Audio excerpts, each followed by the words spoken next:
hey, the riches are in the niches, right? Or something like that. Actually, it might not be as simple as that. Hey, I'm John Clarke, licensed therapist and business coach at privatepracticeworkshop.com. And today we're talking about niche development. Just how niched down do you have to be? Let's get into it.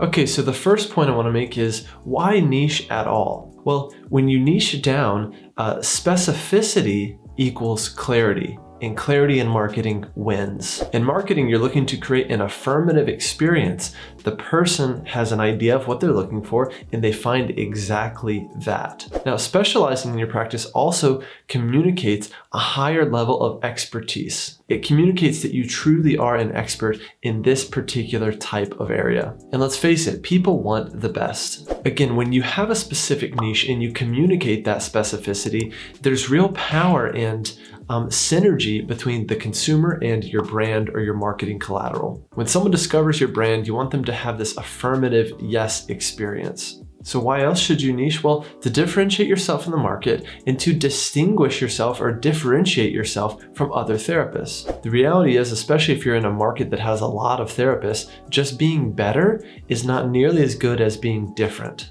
So stop for a second and think about this right now. How can you be different? Okay, so part two, how niche down do you need to be? Well, this is going to vary widely based on your market and how dense your market is. So obviously, if you're in downtown Manhattan, you're going to need to be way more niche down than if you're in rural Ohio. In some markets, like rural Ohio, it might work just fine to be a generalist and not to niche down very far. So again, it all has to do with supply and demand for your market. Your niche should really be a natural intersection of your interests, what you're really passionate about, what you're good at in therapy, and also intersecting with an actual demand or an opportunity in the market. What I mean by this is something that has medium to high demand and low to medium competition. Well, how do you know this? An easy way to look into this is doing some basic keyword research on Google. You can use a tool like Ubersuggest or any of the Google keyword tools to find this out, combined with low to medium competition.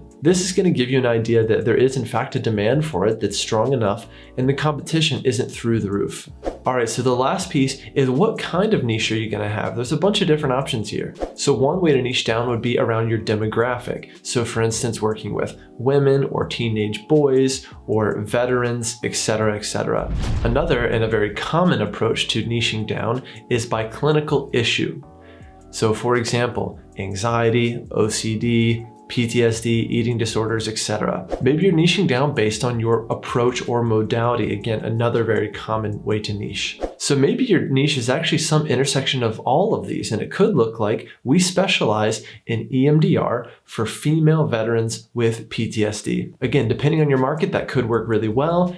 Or in some markets, it might be too specific. The good thing is you can always adjust your niche as you go and as your interests change, as the demands of the market change, etc. You should maintain a marketing approach that is fluid and dynamic like this, that is responsive to what's actually happening in your life, in the lives of your clients, and also in the market. My number one tip for niching down is that you just need to be niche down enough to get results. So if your current niche is producing enough results for you, meaning your practice is as full as you want it to be, then you're probably in good shape and you don't need to do much after watching this video. If you're not as full as you want to be, it could be an issue of niche, and it's most likely the case that you need to actually niche down a bit further. Okay, and the last tip I'm going to share, and this is a little bit of a secret hack that I'm going to share with you. There's another approach you might take, especially if you're in a more urban setting like I am in San Francisco. That is to have one brand that might be kind of medium niche down, and then develop additional specialty brands that are extremely niche, right? So for instance, maybe you have a practice that's generally focused on anxiety, trauma, depression, etc. And then you have a specialty clinic just for EMDR, a specialty clinic, a specialty brand, right? That is kind of part of your bigger brand, but is really dialed in and speaking specifically to people looking for EMDR.